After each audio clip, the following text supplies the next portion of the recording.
Hello and welcome back to on my YouTube channel. Dear students, कैसे हो आप सब? क्या हाल चाल है आप सबके? आई होप कि आप सब ठीक होंगे, पढ़ाई भी बहुत अच्छे से चल रही होगी। तो डियर स्टूडेंट्स, आज हम पढ़ने जा रहे हैं कुछ केसेस जो बनते हैं हमारे मैट्रिसेस में। जैसे कि आप जानते हो, हम पढ़ रहे हैं चैप्टर मैट्रिसेस एंड डिटर्मिनेंट्स, जो हमारे finance accounts assistant and junior statistical assistant के सिलेबस में है। ठीक, तो वीडियो पर और मेरी चैनल पर अगर पहली बार आए हो तो चैनल को सब्सक्राइब करना, वीडियो को लाइक करना और अपने फ्रेंड्स के साथ शेयर करना। Okay guys, so without wasting time let's get started. यहाँ पे पहला चीज हम समझने की कोशिश करेंगे, जिसको हम कहते हैं डियर स्टूडेंट्स, क्या कहते हैं? Symmetric matrix.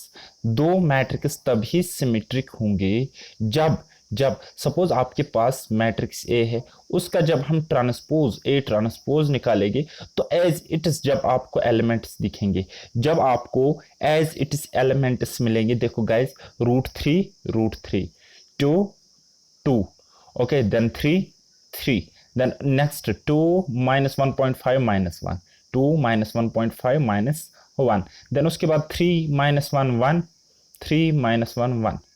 यानी कि हर एक चीज आपको सेम सेम मिलती है। कब? जब आप मैट्रिक्स ए का ट्रांसपोज निकालोगे, यानी कि ए ट्रांसपोज फाइंड आउट करोगे। इन शॉर्ट कहने का मतलब है, आपके पास एक मैट्रिक्स है, उसका आपने ट्रांसपोज किया, तो वैसा ही मैट्रिक्स जब आपके पास बन के आया तो उस मैट्रिक्स को हम कहेंगे सिमेट्रिक मैट्रिक्स। क्या कहेंगे गाइस? Symmetric matrix. इतना क्लियर?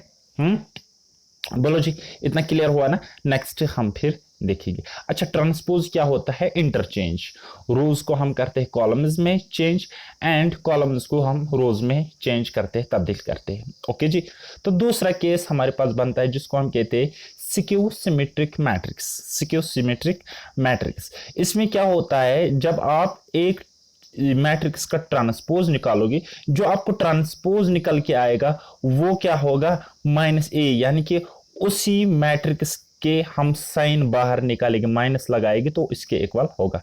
बोलोगे सर हमें समझ में नहीं आया, मगज में नहीं आया। ठीक, तो चलो हम यहाँ पे एक मैट्रिक्स लेते हैं, उसके बाद हम उसको सॉल्व करेंगे तो समझ में आ जाएगा। हम एक मैट्रिक्स यहाँ पे बनाते हैं, 0 minus one and minus two. Suppose this is matrix A, ये हमारे पास है एक मैट्रिक्स, राइट। देन उसके बाद 1 2 0 3, 1 2 0 3, और क्या एलिमेंट्स है इसके? Minus three and zero. ये हमने एक मैट्रिक्स बनाई, इसका हम निकालेंगे गाइस अब यहाँ पे ए ट्रांसपोज। समझने की कोशिश करना, इसका हम निकालेंगे ए ट्रांसपोज। क्या निकालेंगे गाइस? ए ट्रांसपोज हम इसका फाइंड आउट करेंगे। तो मैंने क्या कहा था, रोज को हम, कॉलम्स को हम रोज में मतलब फिट करेंगे। यहाँ पे 0 माइनस वन माइनस टू इस तरह लिखेंगे, 0 माइनस वन माइनस टू लिखा जी? हाँ जी लिखा। फिर 1 0 minus three, 1 0 minus three, okay. अब 2 3 0, 2 3 0। यह हमने इसका निकाला ए ट्रांसपोज, ए ट्रांसपोज। लेकिन अब आपको यहाँ पे दिख रहा है ये और ये चीज सेम नहीं है, इनके एलिमेंट सेम नहीं है, क्योंकि यहाँ पे आपको 2 दिख रहा है, यहाँ पे माइनस टू, यहाँ पे 1, यहाँ पे माइनस वन।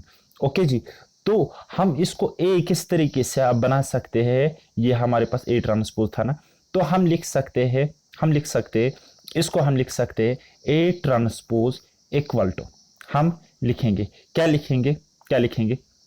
जब हमने माइनस साइन को बाहर निकाला, जब हम माइनस साइन को बाहर निकालेंगे तो वहां पे बचेगा क्या हमें? 0 1 2, ओके जी।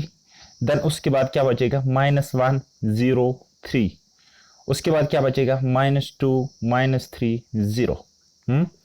अब देखो गाइस, इस तरीके से समझने की कोशिश करो ना। माइनस इंटू प्लस क्या हुआ? Minus, satisfy.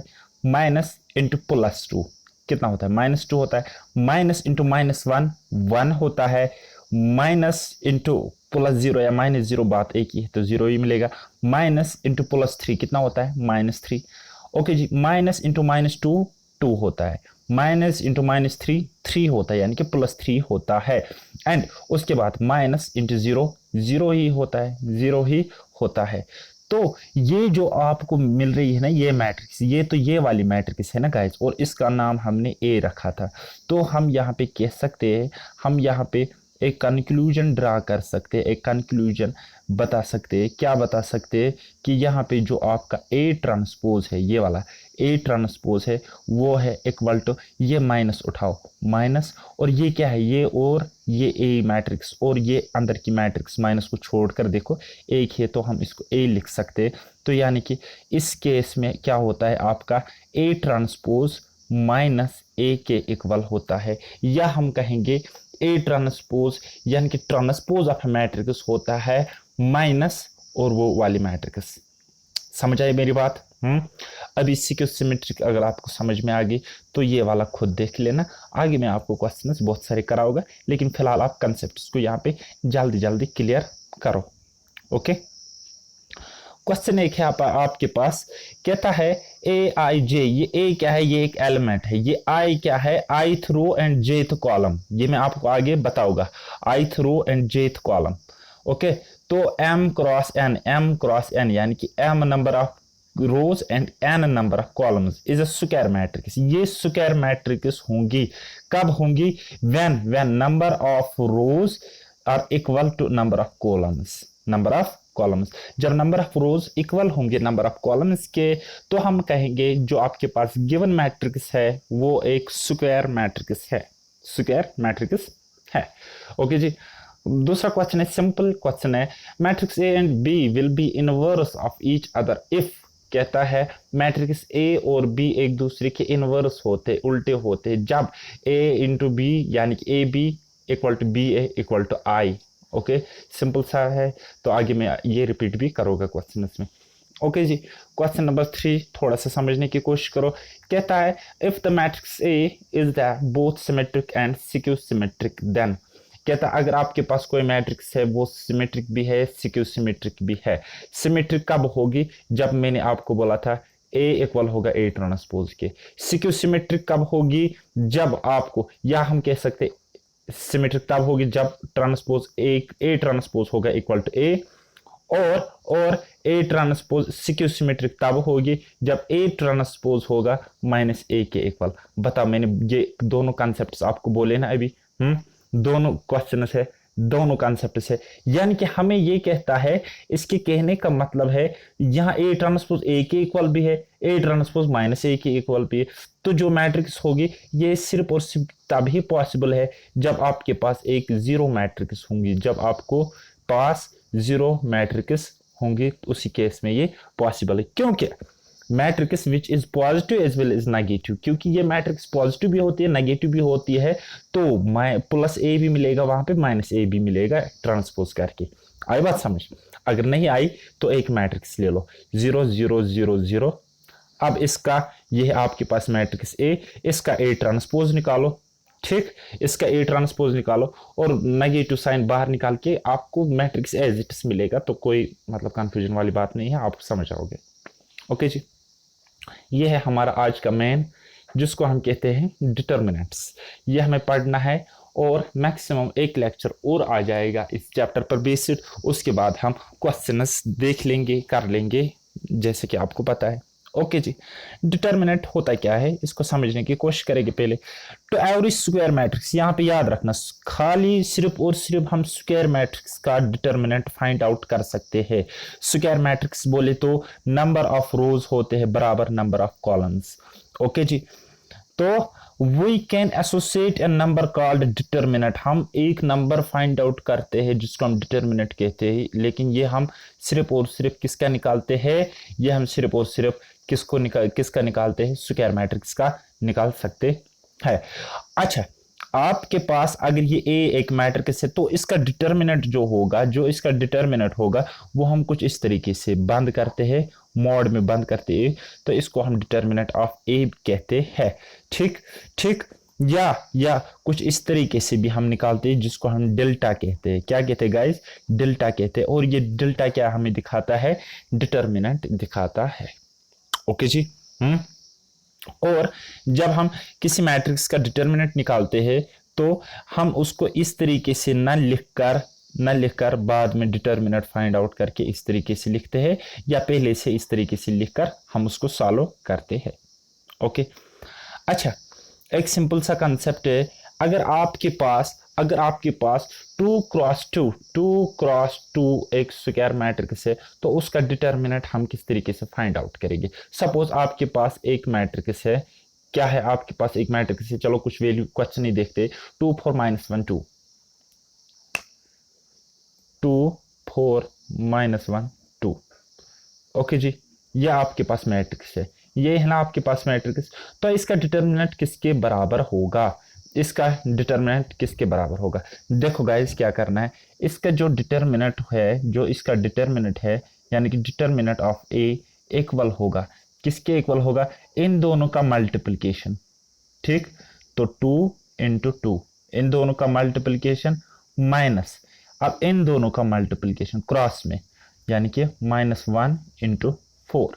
तो जब आप डिटर्मिनेंट ऑफ ए निकालोगे तो वो आपको कितना मिलेगा, यहाँ पे -1 है, मैं क्या लिखता हूँ यार, ये -1 यहाँ पे। हाँ जी, तो 2 × 2 कितना होता है, 4, माइनस -1 × 4 क्या होता है, वो -4 ही होता है। तो जो आपका डिटर्मिनेंट होगा, इट विल बिकम कितना, 4 + 4 = 8। ये आपका डिटर्मिनेंट मिल जाएगा यहाँ पे। तो this is the very simple way कि किस तरीके से आप 2 क्रॉस 2, जो यहाँ पे m क्रॉस n यानी कि 2 क्रॉस 2 एक स्क्वायर मैट्रिक्स था, इसका हमने क्या निकाला, डिटर्मिनेंट फाइंड आउट किया। ओके जी, इसका हमने डिटर्मिनेंट फाइंड आउट किया। एक और कंसेप्ट मैं आपके यहाँ पे समझाने की कोशिश करूँगा। सपोज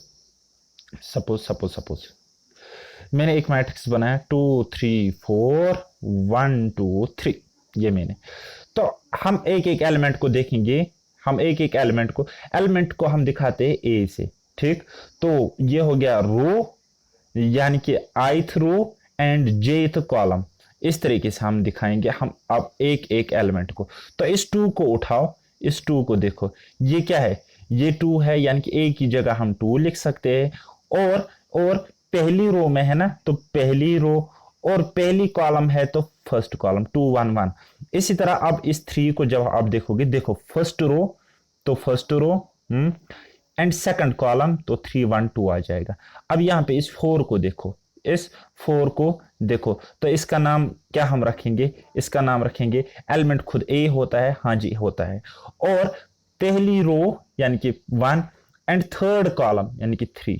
इसी तरीके से हम इन सारों को लिख सकते हैं, यानी कि ये देखो यहाँ पे इसको हम ए लिखेंगे, 1 के बदले ए या ए के बदले 1 लिखो, बात एक ही है। तो सेकंड रो यानी कि 2 आ जाएगा एंड फर्स्ट कॉलम यानी कि 1 आ जाएगा। ओके, अब इस 2 को हम कैसे रिप्रेजेंट कर सकते हैं, हम इसको दिखाएंगे ए, ओके जी, 2 यानी कि second column second row, second row second column यानी कि 2 2। तो सिमिलरली यहां पे आपको मिलेगा A 2 3। ओके जी, इतना क्लियर हुआ, इतना क्लियर हुआ। तो यहां पे हम m × n लिख सकते हैं, m × n लिख सकते हैं। हालांकि ये एक स्क्वायर मैट्रिक्स नहीं है, लेकिन आपको समझाने के लिए मैंने ये बताया कि ये Aij क्या होता है। ओके जी, कहता है अगर आपके पास एक सिंगल मैट्रिक्स होगी, एक सिंगल मैट्रिक्स बोले तो जिसमें एक ही एलिमेंट होगा, जिसमें एक ही एलिमेंट होगा, तो उसका डिटर्मिनेंट भी ए ही होता है, उसका डिटर्मिनेंट भी वो इटसेल्फ ही होता है। तो चलो, अब हमारे पास जब 3 क्रॉस 3, देखो गाइस मैक्सिमम हम 3 क्रॉस 3 तक जाएंगे, 4 क्रॉस 4 हम यहाँ पे टच भी नहीं करेंगे, 3 क्रॉस 3 तक जाएंगे और उसको हम समझने की कोशिश करेंगे, डिटर्मिनेंट निकालने की, फाइंड आउट करने की कोशिश करेंगे। ओके जी, चलो, ये आपके पास एक मैट्रिक्स है, इसका आपने निकालना है डिटर्मिनेंट, इसका आपने फाइंड आउट करना है, डिटर्मिनेंट फाइंड आउट करना है। अब जब हमारे पास 2 क्रॉस 2 टेबल होता था, 2 क्रॉस 2 मैट्रिक्स होता था, तो हम सिंपली क्रॉस मल्टीप्लिकेशन करते थे और उन दोनों का डिफरेंस लेते थे, तो बात खत्म। लेकिन यहां पे हम क्रॉस मल्टीप्लिकेशन तो करेंगे, लेकिन उससे पहले एक काम करना है, एक काम करना है। देखो गाइस, ये है ना first row first column, first row first column, एक मिनट। तो हम इसमें लेते हैं first row and first column, first row first column. तो फंस गया कौन यहाँ पे, 1 फंस गया है ना, फर्स्ट रो फर्स्ट कॉलम फंस गया, जी हाँ, तो 1 को लिखो यहाँ पे। और उसके बाद डिटर्मिनेंट आपको यहाँ पे 4 एलिमेंट्स, कौन 4 एलिमेंट्स लेने हैं, 1 2 3 4, ये 4 एलिमेंट्स लेने हैं, ठीक। यानी कि इस रो और इस कॉलम को भूल जाना है। आई बात समझ? अच्छा अच्छा अच्छा जी। देन उसके बाद आगे बढ़ो, आगे कहानी स्टार्ट। तो माइनस यहाँ पे आएगा। देखो ये एक ट्रिक याद रखना, एक ट्रिक याद रखना, पहले कुछ एलिमेंट आएगा, सपोज एक्स एलिमेंट आएगा, देन वो कुछ आएगा, फिर नेक्स्ट माइनस आएगा, पहले माइनस आएगा, फिर प्लस आएगा, फिर माइनस आएगा, इसी तरह ये आगे बढ़ता जाएगा। यहाँ पे माइनस, फिर यहाँ पे प्लस, तो आगे माइनस, फिर plus, minus plus, minus plus, इसी तरह ये आगे तक जाएगा, ठीक। तो इसको समझने की कोशिश करो। फिलहाल हमने यहां तक सीख लिया कि क्या हुआ, देन आगे हम बढ़ेंगे। यहाँ पे माइनस आ गया, आया माइनस, हाँ जी आ गया, बिल्कुल। अब first row second column, first row second column फंस गया, कौन फंस गया बेचारा, 2 फंस गया, तो लिखो यहाँ पे, लिख लिया बिल्कुल। और यहाँ पे एलिमेंट्स कौन, अब इस रो को इस कॉलम को भूल जाओ।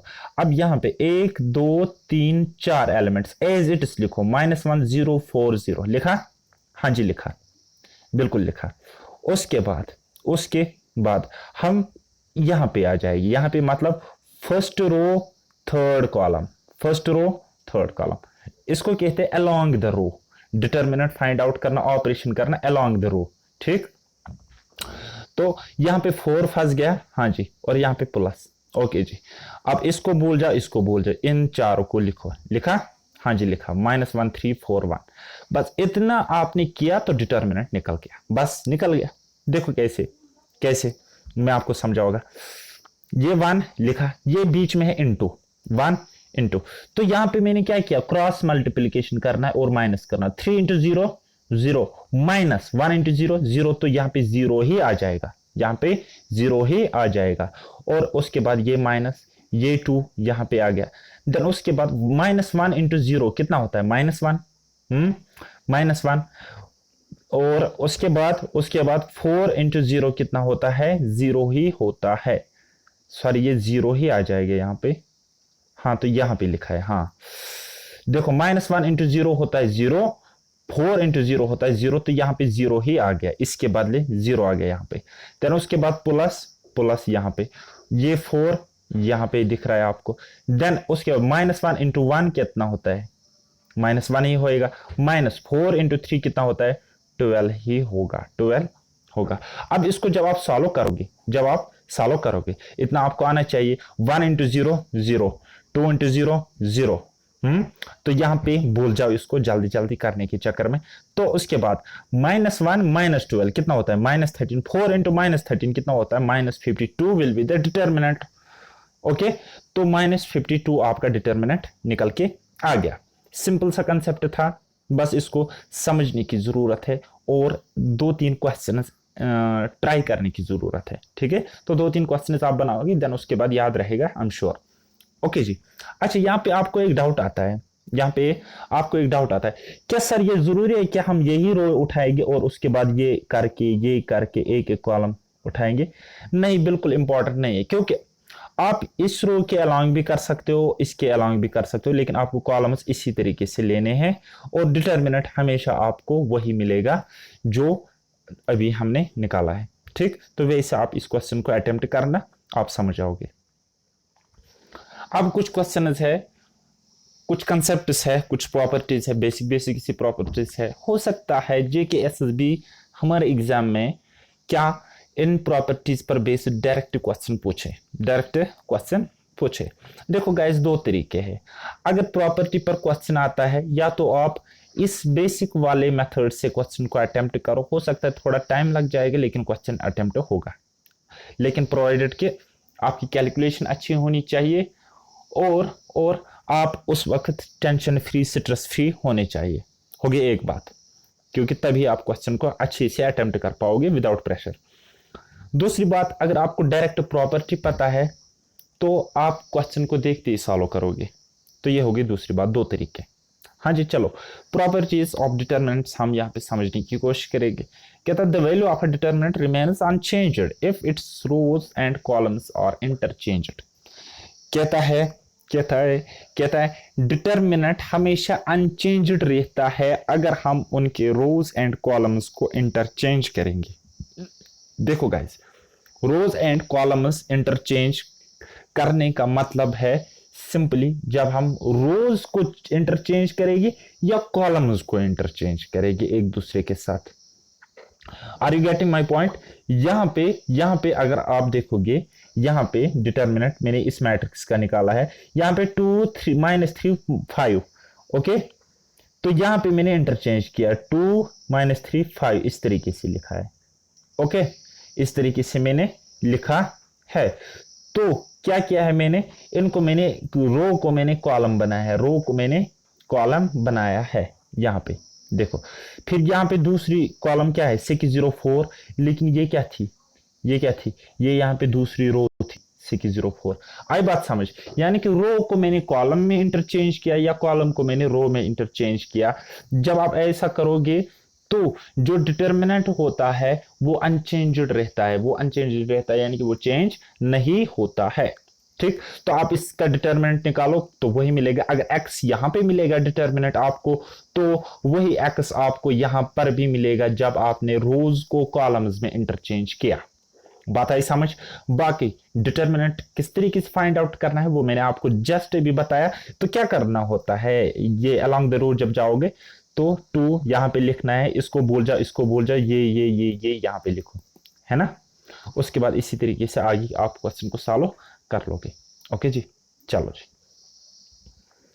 नेक्स्ट कंसेप्ट आप समझने की कोशिश करो। प्रॉपर्टी नंबर 2 कहता है इफ एनी 2 रोज और columns of a determinant are interchanged then sign of determinant changes. कहता है अगर हम कोई भी दो रोज या कॉलम्स को चेंज करेंगे, इंटरचेंज करेंगे, तो जो साइन होता है डिटर्मिनेंट का वो चेंज हो जाता है। वो क्या हो जाता है, चेंज हो जाता है। यहां पे समझने की कोशिश करो। 2 -3 5, 2 -3 5। उसके बाद क्या है, यहां पे जो आपको थर्ड रो थी, सॉरी, यहां पे आपको सेकंड रो ये थी और इसका डिटर्मिनेंट हमें क्या निकला था -28, और इसको मैंने यहां पे थर्ड रो बनाया। फिर से समझाता हूं। फर्स्ट रो क्या है 2 3 -5, 2 -3 5। सेकंड रो क्या है 604, लेकिन यहां पे सेकंड रो क्या है 153। यहां पे थर्ड रो क्या थी 15 -7, यहां पे सेकंड रो है 15 -7 और थर्ड रो है जो कि हमारे पास सेकंड रो थी यहां पे, यानी कि 604। आई बात समझ? यानी कि मैंने सेकंड एंड थर्ड रो को इंटरचेंज किया, एक दूसरे की जगह पर रखा। क्या, एक दूसरे की जगह पर रखा। तो जब हमने इसका डिटर्मिनेंट फाइंड आउट किया तो वो -28 निकला। लेकिन जब हमने रोज को इंटरचेंज किया, दो रोज को, ओनली 2 रोज को जब हमने इंटरचेंज किया, ये क्या बोलता है, तो ये जो साइन है चेंज हुआ, तो यहां पे +28 मिलना चाहिए, यानी कि बिल्कुल अपोजिट साइन। अगर यहां पे 28 है तो वहां पे -28 मिलेगा। अगर यहां पे -28 पॉजिटिव 28 आपको मिलना चाहिए, और मिलेगा भी, हो सकता है यहाँ पे कुछ एरर हो इसमें। ठीक है, तो आप इसको खुद देख लेना। और डिटर्मिनेंट आपको निकालना आता है अलोंग द रूट। जब हम ऑपरेशन करेंगे, इसको सर्जिकल से ट्राई करेंगे, फंस गया ये 2 यहाँ पे लिखा, अब यहाँ पे इसको भूल जाओ, इसको भूल जाओ, भूल गए। फिर 5 -704, 5 -704, देन उसके बाद माइनस। मैंने बोला था ना किस तरीके से चलता है ट्रेंड, ये चलता है minus plus minus plus minus plus, इस तरीके से आगे जाएगा। देन उसके बाद यही फर्स्ट रो सेकंड कॉलम, तो कौन फंस गया 3 फंस गया, इसको बोल जा, इनको बोल जा, तो क्या 1 -764, 1 -764 यहाँ पे। फिर यहाँ पे प्लस प्लस। अब क्या लेना है, फर्स्ट रो थर्ड कॉलम, 5 फंस गया, लिखा यहाँ पे। देन उसके बाद ये वाला हमने यहाँ पे लिखा, आगे सॉल्व किया तो हमें -28 मिलता है, पता नहीं कैसे। लेकिन अगर ऊपर आपको मतलब +28 होगा तब यहाँ पे -28 डिटर्मिनेंट मिलना चाहिए आपको। आई बात समझ? क्लियर। प्रॉपर्टी नंबर 3 देखते हैं और उसके बाद हम इस चैप्टर को यहाँ पे क्लोज करने की जल्दी कोशिश करेंगे। ओके जी, प्रॉपर्टी नंबर 3 को यहाँ पे समझने की कोशिश करो। कहता है property, if any two rows और columns of a determinant are identical then value of determinant is 0। यहाँ पे ये समझो, यहाँ पे ये समझने की कोशिश करो। कहता है अगर कोई भी दो रोज या कॉलम्स क्या होंगे, आइडेंटिकल होंगे, तो उनका डिटर्मिनेंट हमेशा 0 के इक्वल आता है। हो सकता है आपके एग्जाम में कुछ इस तरीके से मैट्रिक्स हो और आपको निकालना हो इस स्क्वायर मैट्रिक्स का डिटर्मिनेंट फाइंड आउट करना हो, तो आप इस तरीके सॉल्व करोगे और 3-4 मिनट अपना खराब करोगे और कहीं पे गलती अगर हो गई तो क्वेश्चन रॉन्ग करोगे आप, और वैसा ऑप्शन भी आपको मिलेगा वहां पे और आप उसको टिक करोगे, यानी कि 1.25 मार्क्स का लॉस करोगे। आई बात समझ। अच्छा, अगर आपको ये प्रॉपर्टी पता होगी तब आपको पता होगा कि यहाँ पे दो रोज हमें आइडेंटिकल मिल रहे हैं, 3 2 3 एलिमेंट्स है, इनके आइडेंटिकल है, एक समान है, एक जैसे है, जुड़वा भाई है, जुड़वा बहन है, तो इसका डिटर्मिनेंट हमेशा 0 के इक्वल आएगा। ये चीज आपको पता होनी चाहिए। फर्दर आप क्या करो, इसका डिटर्मिनेंट निकालो इस तरीके से, ठीक। अब इनको भूल जाओ, ये 4 लिखो और मल्टीप्लाई इसके साथ करो। ओके, देन उसके बाद first row second column first row, यानी कि फर्स्ट रो सेकंड कॉलम 2 फंस गया, ठीक है। फिर ये ले लो। उसके बाद फर्स्ट रो थर्ड कॉलम, ये 3 फंस गया तो उसको लिखना है। फिर ये लिखना है और जो मैंने प्रोसेस बताया वो करना है, आपको डिटर्मिनेंट मिल जाएगा इक्वल टू 0। बात आई समझ। नेक्स्ट देखते हैं।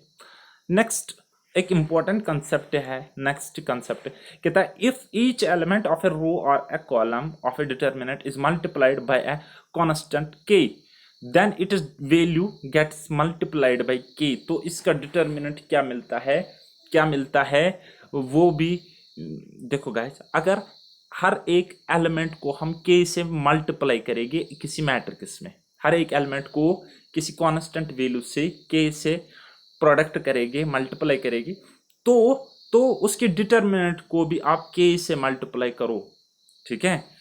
तो मैं आपको इस तरीके से समझाऊंगा। क्या बताऊं, आज मेरा दिमाग ही खराब है। चलो जी, मैंने एक मैट्रिक्स लिया, मैं इसके एलिमेंट्स लेता हूँ 1 2 3 4, ये मैंने इसके एलिमेंट्स लिए।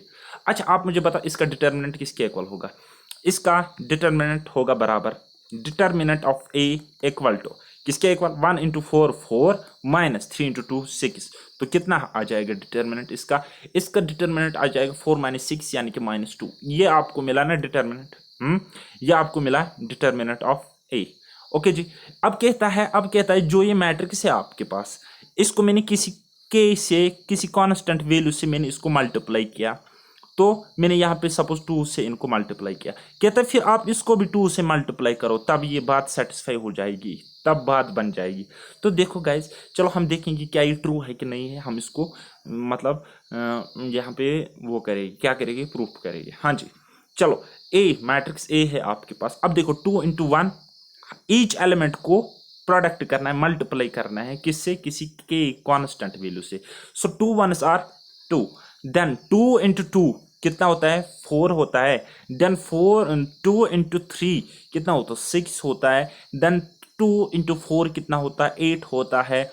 तो इसका जब आप डिटर्मिनेंट फाइंड आउट करोगे, so determinant of A becomes कितना आ जाएगा, 6 4 नहीं 2 8 are 16 16 2 8 are 16 minus 6 4 are 24 6 4 are 24 6 चुके 24 2 8 16। हाँ जी, तो डिटर्मिनेंट ऑफ ए कितना मिलता है, वो हमें कितना मिल जाएगा, -8 हमें डिटर्मिनेंट हमें निकल गया, ठीक है।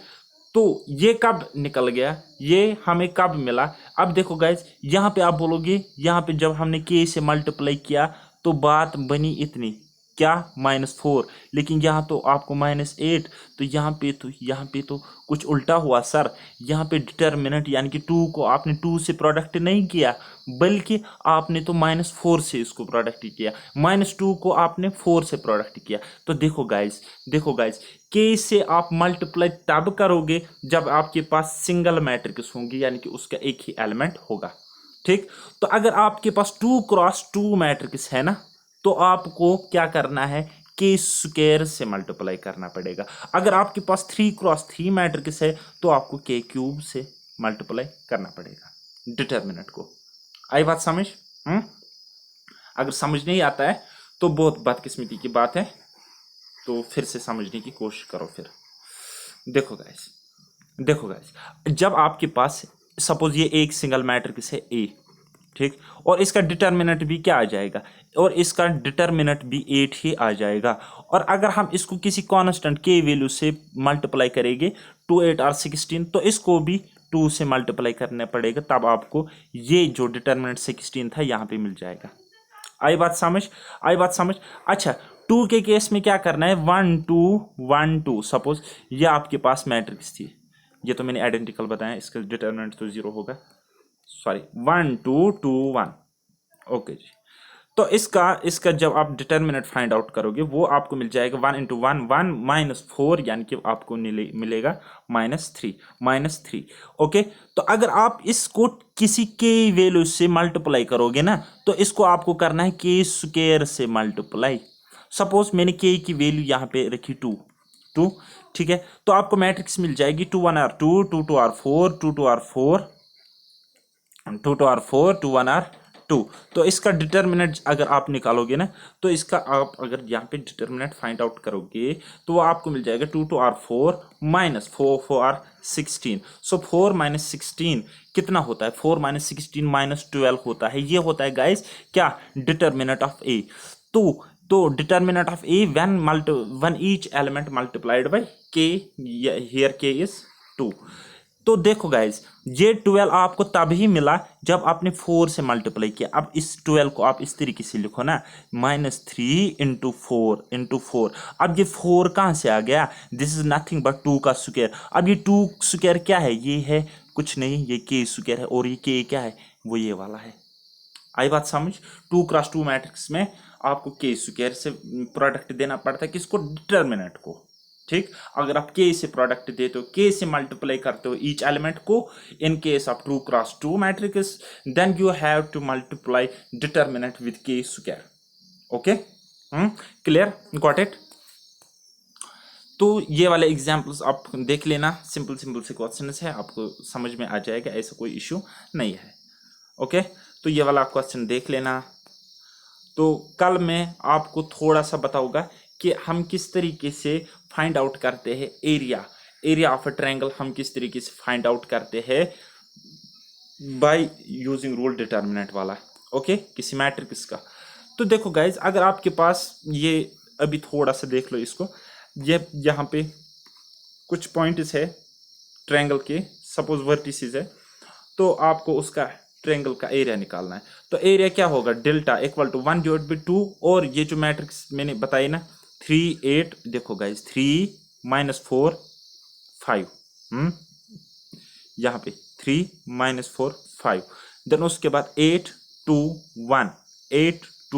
1 राइट। और ये 1 1 1 क्या है, ये कांस्टेंट वैल्यू आपको लेना ही पड़ता है।